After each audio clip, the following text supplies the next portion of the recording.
నెల్లూరు జిల్లా ఉదయగిరి నియోజకవర్గంలోని దుత్తలూరు మండలం దుత్తలూరులో భారీ జనసందోహంతో ముందుకు సాగిన ఉదయగిరి నియోజకవర్గం వైఎస్ఆర్ కాంగ్రెస్ పార్టీ అభ్యర్థి మేకపాటి రాజగోపాల్ రెడ్డి, ఎంపీ అభ్యర్థి విజయసాయి రెడ్డి గారి ఎన్నికల రోడ్ షో. వేలాది మంది నాయకులు, కార్యకర్తలు ముందుకు సాగగా ఎన్నికల విజయోత్సవ ర్యాలీలా ప్రజలకి అభివాదం చేస్తూ ముందుకు సాగిన మేకపాటి రాజగోపాల్ రెడ్డి, విజయసాయి రెడ్డి ప్రచార రథయాత్ర. చంద్రబాబు మాటలు అసత్యాలు, నేతి బీరకాయలో నెయ్యి ఉంటుంది అన్నది ఎంత అబద్ధమో అంతే సత్యం. నెల్లూరులో మైనార్టీకి, కందుకూరులో బీసీకి టికెట్ కేటాయించారు అని పార్టీ మారిన వ్యక్తి వేమిరెడ్డి ప్రభాకర్ రెడ్డి, చంద్రబాబు బీసీ బడుగు బలహీన వర్గాల ద్రోహి. నేను తెదేపాలో కొంతకాలం ఉన్నా. తెదేపాలో బడుగు బలహీన వర్గాల ప్రజలకి విలువ ఉండదు. 18 మంది రాజ్యసభ సభ్యుల్లో 13 మంది బీసీ, ఎస్సీ, ఎస్టీ, మైనార్టీలకి రాజ్యసభ సభ్యులుగా గౌరవించి బీసీలకు పెద్దపీట వేసిన ముఖ్యమంత్రి జగనన్న ఉదయగిరి నియోజకవర్గంలో మేకపాటి కుటుంబం సేవలు మరువలేనివి. ఎమ్మెల్యే అభ్యర్థిగా మేకపాటి రాజగోపాల్ రెడ్డి అన్నని, ఎంపీ అభ్యర్థిగా విజయసాయి రెడ్డిని గెలిపించండి. నిజంగా ఈ జన సముద్రాన్ని చూస్తా ఉంటే చాలా అంటే చాలా సంతోషంగా ఉంది. అన్న రాజగోపాల్ రెడ్డి అన్న ఈ జన సముద్రాన్ని చూసి ఎప్పుడో అతను గుండెల్లో గెలిచేశాడు. మీరు ఇంత ప్రేమ ఆప్యాయత చూపిస్తున్నందుకు చాలా చాలా ధన్యవాదాలు తెలియజేసుకుంటున్నాను. మరియు నా చిన్న మాట ఏంటంటే, అన్న ఎప్పుడు మీ దగ్గరే ఉంటాడు, మీలో ఒకడు. కానీ మన ప్రత్యర్థిని కలవాలంటే పాస్పోర్ట్ చేయించుకోవాలా, వీసా చేయించుకోవాలా, ఫ్లైట్ టికెట్ బుక్ చేసుకోవాలా. ఆయన లండన్లో ఉంటాడో తెలియదు, సింగపూర్లో ఉంటాడో తెలియదు. కానీ మన అన్న మాత్రం మీ దగ్గరే, మీలో తిరుగుతూ ఉంటాడు. మీకు ఆయన కావాలా, ఈయన కావాలా? దయచేసి మే 13 వచ్చే ఎన్నికల్లో ఎంపీ విజయసాయి రెడ్డి గారిని మరియు అన్న రాజగోపాల్ రెడ్డి అన్న గారిని భారీ మెజారిటీతో గెలిపించాల్సిందిగా మీ అందరినీ కోరుకుంటా ఉన్నాడు. మరొకసారి గెలిపించడానికి మీరందరూ సిద్ధమా? సిద్ధమా? సిద్ధమా? మీ అందరికీ ధన్యవాదాలు.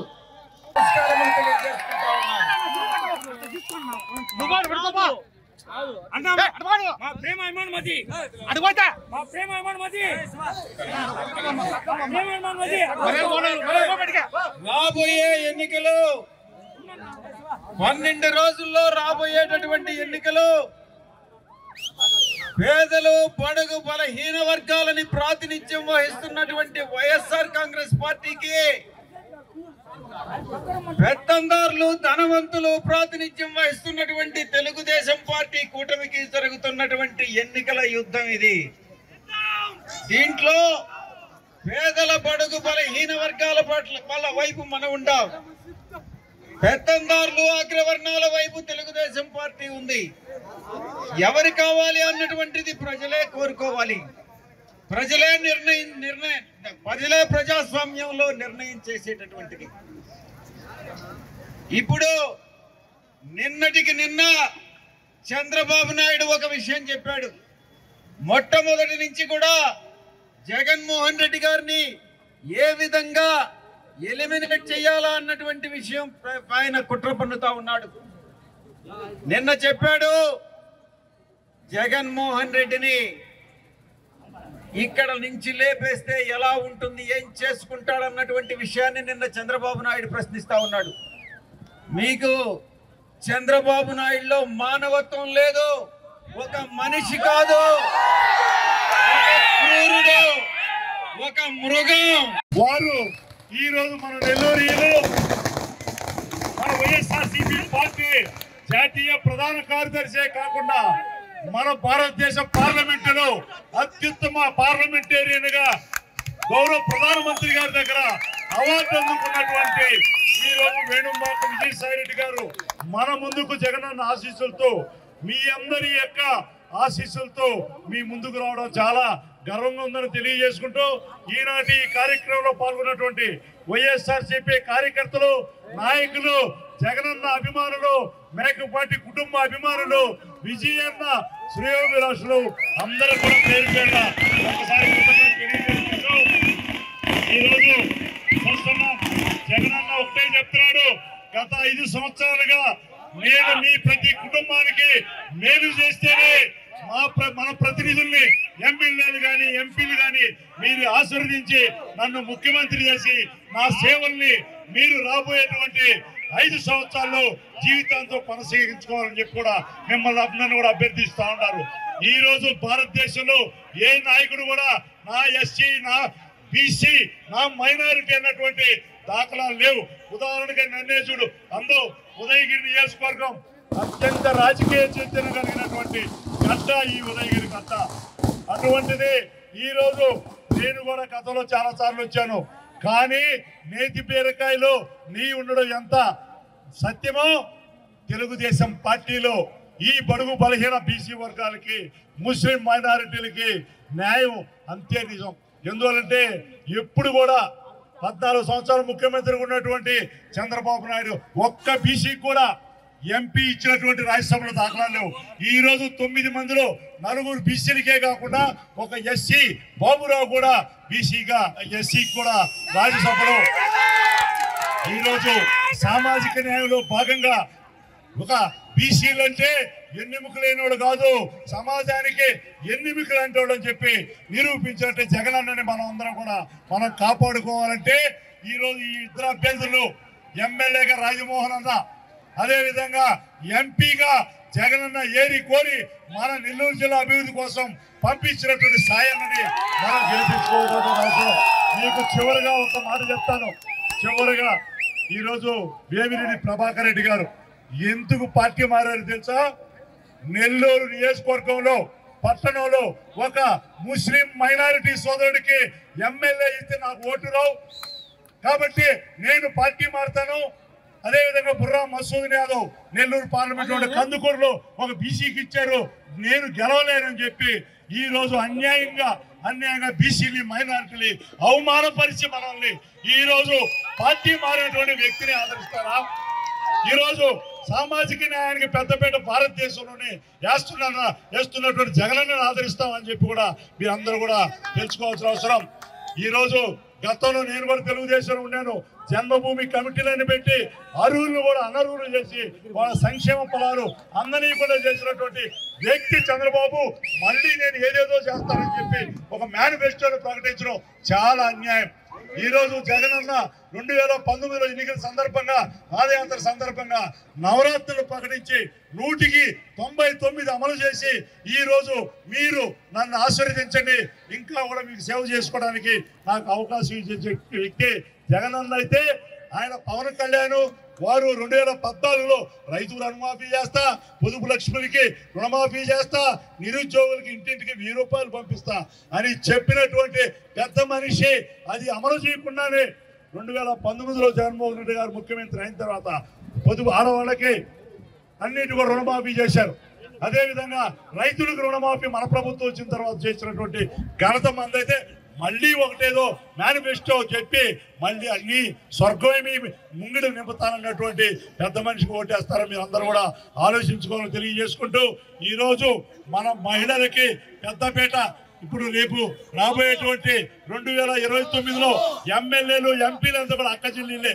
దానికి ప్రధాన కారకుడు పార్లమెంట్ లో బిల్లు పాస్ కావడానికి జగనన్నను కూడా అదేవిధంగా బీసీని కూడా తెలియజేసుకుంటూ ఇప్పుడు చాలా గ్రామాలు తిరగాల. నేను మీ అందరూ కూడా పేరు పేరును అభ్యర్థించేది ఏంటంటే మన ప్రభుత్వమే వస్తుంది, దాంట్లో సందేహం లేదు. కాబట్టి మనమంతా జగనన్న నిలబెట్టినటువంటి ఎమ్మెల్యేని ఎంపీని గెలిపించుకోవడానికి సిద్ధమా? జై జగన్, జై జగన్. నమస్కారాలతో సెలవు. పుట్టేదానికి అనర్హుడు అన్నటువంటి గతంలోనే తన తల్లిని తన తండ్రిని కూడా విస్మరించి వారికి తిండి కూడా పెట్టకుండా వాళ్ళకి అన్యాయం చేసినటువంటి వ్యక్తి, తన తల్లిదండ్రులే తన తల్లే తన కడుపున ఈ చంద్రబాబు ఎలా పుట్టాడా అని పశ్చాత్తాపడినటువంటి మహాతల్లి ఈ రోజు నేను ఒక్కసారి మననం చేసుకుంటా ఉన్నా. అటువంటి వ్యక్తి చంద్రబాబు నాయుడికి మీరు ఓటేస్తారా అని నేను ప్రశ్నిస్తాను. జగన్మోహన్ రెడ్డి గారికి ఏ ఆపద జరిగినా ఏ ఆపద జరిగినా ఇక్కడ ఈ భూప్రపంచంలో చంద్రబాబు నాయుడు ఉండడానికి అనర్హుడు, ఉరితీత తీస్తారు ప్రజలు అన్నటువంటి విషయాన్ని తెలియజేస్తారు. చంద్రబాబు నాయుడు నేర ప్రవృత్తిని మీరు అర్థం చేసుకోవాలి. గతంలో కాపుల ఆరాధ్య దైవమైనటువంటి వంగవీటి రంగాన్ని హత్య చేయించినటువంటి వ్యక్తి చంద్రబాబు. గతంలో రాఘవేంద్రరావు గారు అనే ఐఏఎస్ ఆఫీసర్ని హత్య చేయించినటువంటి వ్యక్తి చంద్రబాబు. గతంలో చెరుకూరి నారాయణ రెడ్డిని హత్య చేయించినటువంటి వ్యక్తి చంద్రబాబు నాయుడు. కారంచేడులో దళితుల్ని ఊతకోత కోయించినటువంటి వ్యక్తి చంద్రబాబు నాయుడు. గగనపల్లిలో దళితుల్ని ఊతకోత కోయించినటువంటి వ్యక్తి చంద్రబాబు నాయుడు. మీరు ఒక్కసారి చంద్రబాబు నాయుడు నేర ప్రవృత్తిని అర్థం చేసుకోవాలి. ఒక నేరస్తుడు, ఒక హంతకుడు, ఒక మర్డర్ చేసేటటువంటి నేర ప్రవృత్తి కలిగినటువంటి వాడు 14 సంవత్సరాలు సీఎంగా పనిచేశాడు. భవిష్యత్తులో మళ్ళీ సీఎం కావాలనుకుంటున్నాడు. మీరు అతనికి సీఎం చేస్తారా అని నేను ప్రశ్నిస్తాను.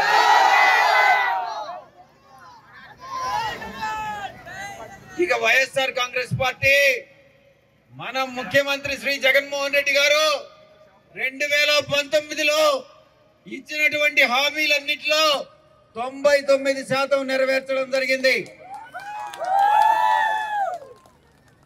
రాబోయే 5 సంవత్సరాల కాలంలో మనం గతంలో చేసిన 5 సంవత్సరాల కన్నా మెరుగైన పాలన అందిస్తాం, రాష్ట్రాన్ని అభివృద్ధి పదంలో నడిపిస్తామన్నటువంటి విషయాన్ని నేను సభాముఖంగా తెలియజేసుకుంటా ఉన్నా. పేదల కోసం, పేదల అవసరాలు తీర్చేందుకోసం అన్ని పథకాలని అమలు చేసి రాష్ట్రంలో 87% 187 మందికి ఏదో ఒక రకంగా ఏదో ఒక పథకంలో లబ్ధి చేకూర్చినటువంటి ఘనత శ్రీ జగన్మోహన్ రెడ్డి గారిది.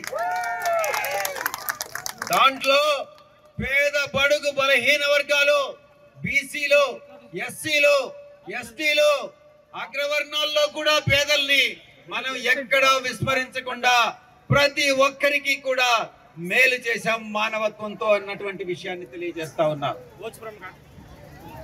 ఇక ఎక్కువ సమయం తీసుకోకుండా దొత్తలూరు గ్రామానికి మనం గతంలో ఏం చేశాం ఈ 5 సంవత్సరాల కాలంలో అన్నటువంటి విషయాన్ని తెలియజేసుకోవాలి.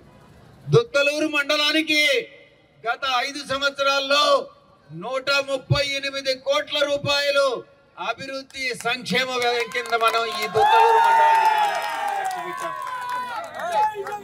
మండలంలో 5 కోట్ల రూపాయలతో సీసీ రోడ్ల నిర్మాణం చేశాం.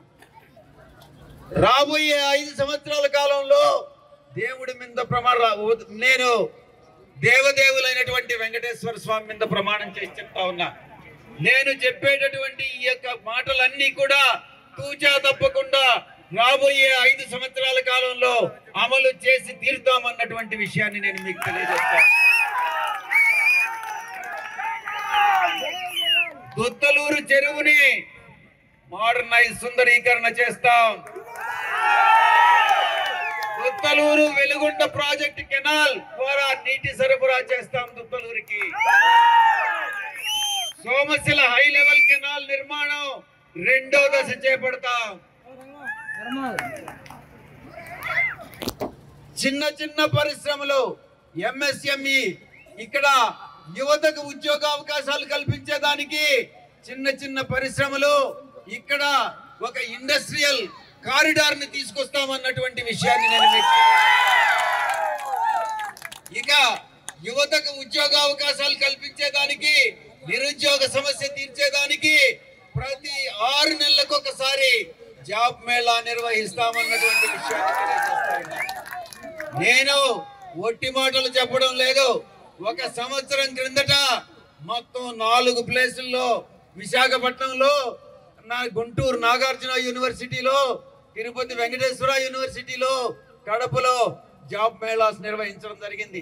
అదే విధంగా నెల్లూరు పార్లమెంటు పరిధిలో ఉన్నటువంటి 7 అసెంబ్లీ స్థానాల్లో అన్నిటినీ కవర్ చేస్తూ ప్రతి 6 నెలలకు ఒకసారి యువతకు జాబ్ మేళా నిర్వహించి దేశంలో ఉన్న కంపెనీలన్నింటినీ కూడా ఇక్కడికి ఆహ్వానించి అందరికీ ఉపాధి అవకాశం కల్పిస్తామని హామీ ఇస్తా ఉన్నా. ఇక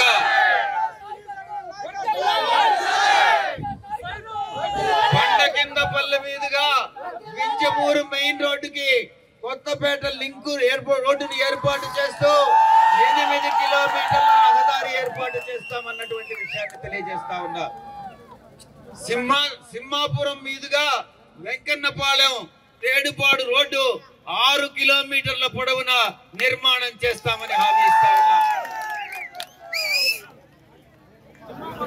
చాలా మందికి ఇంతకు ముందు